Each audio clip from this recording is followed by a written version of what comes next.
Hey guys, it's Rooks here and welcome to Rooks Reviews. And today I'm here to review Fast X. This movie's definitely better than the last one, but I do feel like it has issues, particularly with the absence of Brian O'Connor.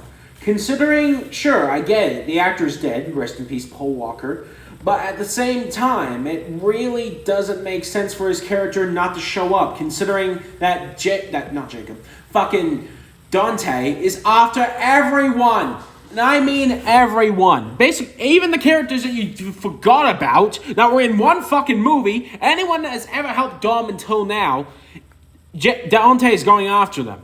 And quite frankly, it makes no sense for Brian to still be babysitting the fucking kids. It is so stupid. It pisses me the fuck off. Just why? Like, you could have just killed him off, but that probably would have been disrespectful to Paul Walker or some shit. Personally, I think it'd be more respectful if they killed the character off in him sacrificing himself or something like that. At least then, you would be able to explain why he's not around. Sorry, I'm moving on. Another problem I have with the movie is that how they handled the whole Justice for Han thing. And I get it. It was a very big movie, and they didn't really have anywhere to put it in the movie. That's why I feel like they should have just made a Han and Shaw movie instead of that took place in between Fast 9 and Fast X. At least then they would have been able to delve into the idea properly. Another thing, this movie has a lot of continuity errors. I do have an example, but first, let me put on my Fast and Furious nerd glasses.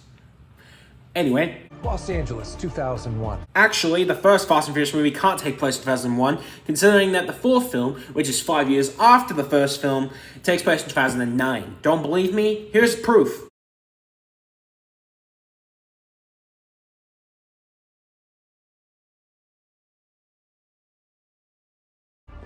We first took notice in 2011. Rio. When they robbed a drug kingpin, Hernan Reyes. Fast 5 takes place immediately after Fast 4, so it would still take place in 2009. My predecessor, Mr. Nobody, saw potential. So he recruited him freelance, of course. They ran missions for us in Abu Dhabi, Tokyo. Well, Sean had nothing to do with the mission that Han was on during Tokyo Drift, and plus the rest of the Shredder crew wasn't there either, so you can't really say it was a mission that they were on specifically. Sure, Han was, but that was more because they had to protect the MacGuffin, and MacGuffin had really nothing to do with Sean or the rest of them. That's their MO. To corrupt law enforcement. Brian O'Connor, Elena Neves, Luke Hobbs, everyone becomes family. It's like a cult with cars. Even Tess's dear old dad. Actually, none of them were corrupted by Dom's crew. The only reason they joined Dom's crew in the first place, half the majority of the time, was because, one, they had a common enemy, in Luke Hobbs' case. Two, Brian saw the corruption within the FBI. Three, and Leia Neves saw the corruption within the police force of Rio. And Mr. Nobody had no one else to turn to. What's your point? Point is, they're criminals. Rome was a matter of time.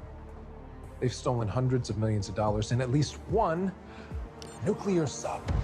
Well, actually, Dom's crew didn't steal the nuclear sub, it was Cypher. And you think the agency would know this and wouldn't trust this idiot. Point is, continuity's fucked and this idiot doesn't know what he's talking about. So, thanks for coming to my TED Talk. Fast nerdom aside, one other problem I have with this movie is that the team is split up. And I feel like that's a problem because the part of the charm of these movies is seeing them all together and all of them interacting with each other. And honestly, I feel like it would have been better if they just stuck together throughout the entire film. Anyway, with the flaws out of the way, I want to discuss some things I like. For example, I like seeing the Shaw mother again, and I always feel like she's a very likable character. And I like seeing Deckard Shaw as well, even if it's even both of them are very limited screen time. But at the same time, it's still good to see him regardless. And I like how Deckard Shaw only gets involved because his mother is one of the people being hunted. And also, I must say, I actually like Brie Larson in this movie. Oh, come on! The action sequences are pretty damn good, even if some of them are absolutely ridiculous and insane. But then again, what else do you go to a Fast and Furious movie for? And also, John Cena is a lot better in this one. Fun fact, he follows me on Twitter. Another thing I like about this movie is that Dante as the main villain, played by Jason Momoa, is really damn good. And it feels like we haven't had a villain like this in a long fucking time. I still think Deckard's the best villain, but Dante comes to a close second. Another thing I like about this movie is that there's genuine stakes in this one, and you genuinely care about the characters this time around. It's not like they're surviving every stunt without any injuries whatsoever. Another thing I like is that there's an actual cliffhanger in this one, and it's not like they live happy ever after or anything like that. It's just like they're about to be killed and then cut to black. And also, spoiler alert, you probably don't care, but I thought I'd say it anyway, Giselle is alive again. Now, that's good. I'm looking forward to them explaining that. So, overall, this movie's pretty damn fun, and I recommend it if you're a Fast and Furious fan. But do watch the other ones before watching this one. That's it for the review. Thank you for watching, and I'll see you guys later. Take care.